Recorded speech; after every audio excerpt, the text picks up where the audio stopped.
Bon, les deux culasses sont nettoyées, les soupapes aussi. J'ai fait un petit rodage soupape pour être sûr d'avoir une bonne étanchéité. Piston nettoyé, cylindre nettoyé. On est pas mal, on va pouvoir remonter. Donc on va commander les pochettes de joints. Donc récapitulatif, il n'y a pas de joint de queue de soupape sur ces machines-là. Il y avait une chose qui me paraissait bizarre, c'était cette petite embase là. Cette petite embase là qu'il y a là, en regardant les éclater, je la voyais pas. Et j'ai vu avec mon pote qui m'a expliqué que donc les pistons me paraissaient en bon état et pour cause, les pistons ont été remplacés.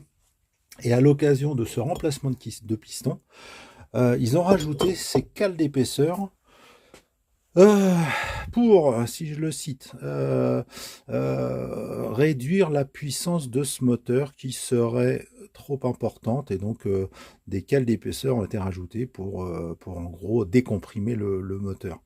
Maintenant, c'est pas très logique parce que derrière cette plaque, en haut notamment, il y a deux joints toriques. On le voit là, ce joint torique qui vient faire l'étanchéité entre le cylindre et le moteur.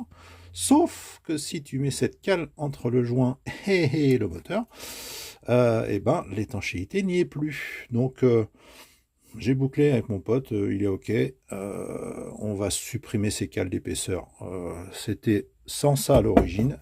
Et ben on va remettre le moteur d'origine. D'autant que de mémoire, la moto n'avait pas diamétralement changé de comportement, elle se comportait exactement pareil. Donc on va retourner à l'origine et la remonter sans ces cales avec des joints neufs.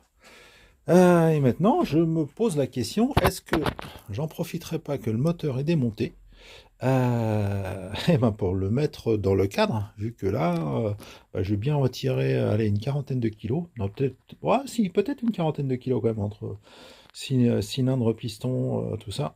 Donc, je vais en profiter, je vais remettre le moteur dans le cadre, et puis comme ça, je vais gagner de la place surtout.